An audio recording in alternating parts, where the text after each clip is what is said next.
News में मैं हूं आपके साथ शिवानी। चले रुक करते हैं आज की बड़ी खबरों पर।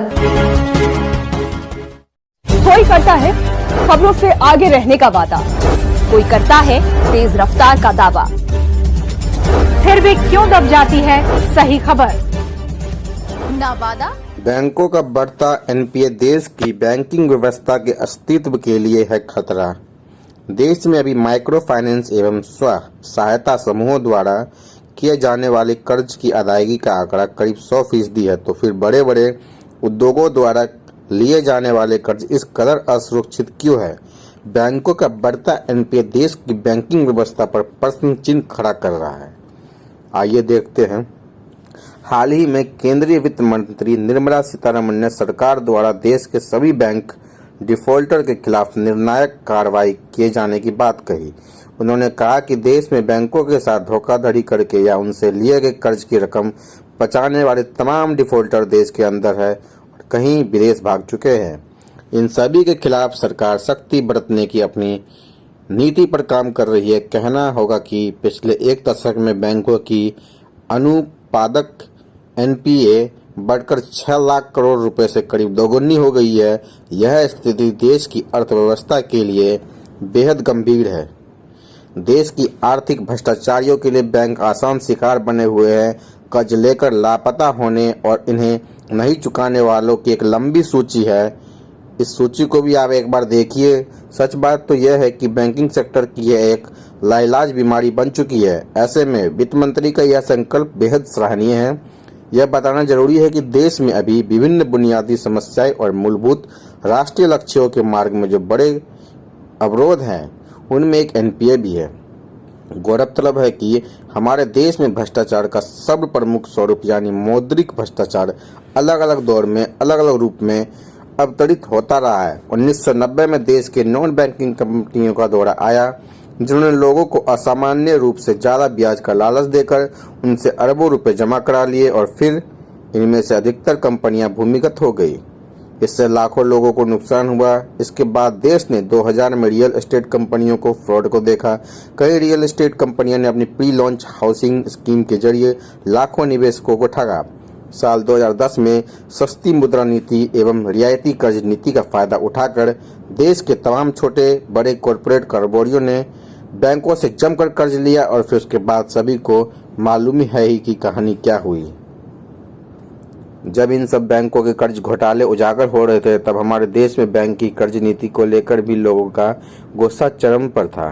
कहा गया कि जो बैंक एक छोटे कर्ज की रकम लेने के लिए कर्जदार को नाको चने चबा देते हैं, बड़े कर्जदारों के प्रति आखिर इतनी ढिलाई एवं लापरवाही क्यों बरतते हैं।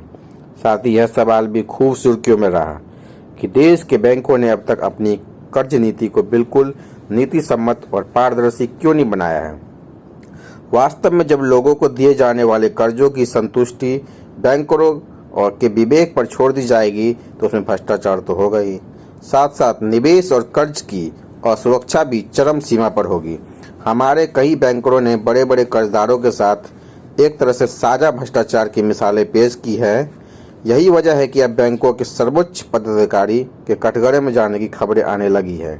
बहरहाल केंद्रीय वित्त मंत्री ने बैंकों की फंसी पूंजी की वसूली के लिए 4 सूत्रों की बात कही।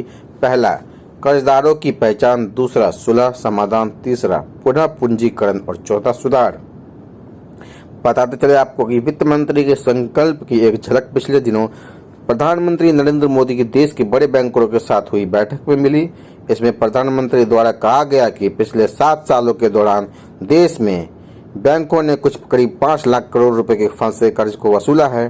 प्रधानमंत्री ने यह भी उल्लेख किया कि उनकी सरकार राष्ट्रीय बैंकिंग परिसंपत्ति पुनर्निर्माण कोष योजना के जरिए करीब 2 लाख करोड़ रुपए की फंसी परिसंपत्तियों की और रिकवरी करेगी।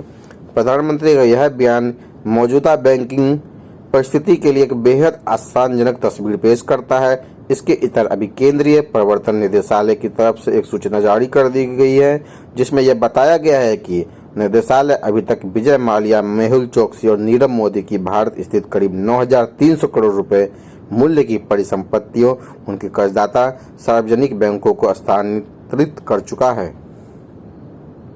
कहना ना होगा कि देश में ऐसी मानसिकता वाले भ्रष्टाचारियों का एक बड़ा तबका है जो बैंकों से बड़े बड़े कर्ज लेकर उन्हें डकारने की जुग्गत में लगा रहता है। इस मानसिकता को तभी बदला जा सकता है जब देश में एक फुल प्रूफ नई कर्ज और निवेश संस्कृति स्थापित की जाए। कोई भी कर्ज किसी भी सूरत में न डूबे, इसे लेकर हर तरह के नीतिगत एवं तकनीकगत उपाय सुनिश्चित किया जाए। मजे की बात यह है कि देश में अभी माइक्रो फाइनेंस एवं स्व सहायता समूह द्वारा लिए जाने वाले कर्ज अदायगी का आंकड़ा करीब 100% है। तो बड़े बड़े उद्योगों द्वारा लिए जाने वाले कर्ज इस कदर असुरक्षित क्यों है? वास्तव में बैंकों का बढ़ता एनपीए देश की बैंकिंग व्यवस्था के अस्तित्व पर प्रश्न चिन्ह खड़ा कर रहा है, जिसका समाधान एक व्यापक, पारदर्शी तथा स्वतः सुरक्षित जमानत के प्राविधानों के जरिए किया जा सकता है। हमारे रिपोर्टर ने कुछ मैनेजर से बात किया, देखिए उनका क्या कहना है एनपीए के बारे में। आइए बात करते हैं मैनेजर साहब से कि 26 जनवरी और नए साल जो बीत के लोगों को क्या कहना चाहते हैं। बैंक की तरफ से 26 जनवरी के दिन गणतंत्र दिवस के अवसर पर हम लोग चाहें कि बैंक के माध्यम से अधिक है जी जनता को सुविधा मिले और इनको अधिक से अधिक लाभ मिले। न्यू वायरस जैसे ओमिक्रॉन आ रहा है, इस पे लोगों को क्या बोलना चाहते हैं? हाँ, बैंक की तरफ से सतर्कता बरती जाएगी।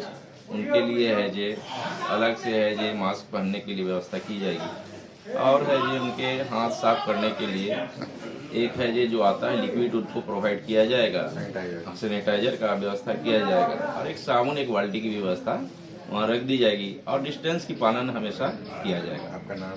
मेरा नाम Vinod Paswan, branch manager Mohanpur SBI। बड़े विनोद जी की तरफ से सभी को 26 जनवरी की हार्दिक शुभकामनाएं। सहरसा जिला से रंजन रिपोर्ट। स्थिति कितना रिकवर हो रहा है और कितना लोन दे रहे हैं, क्या स्थिति है?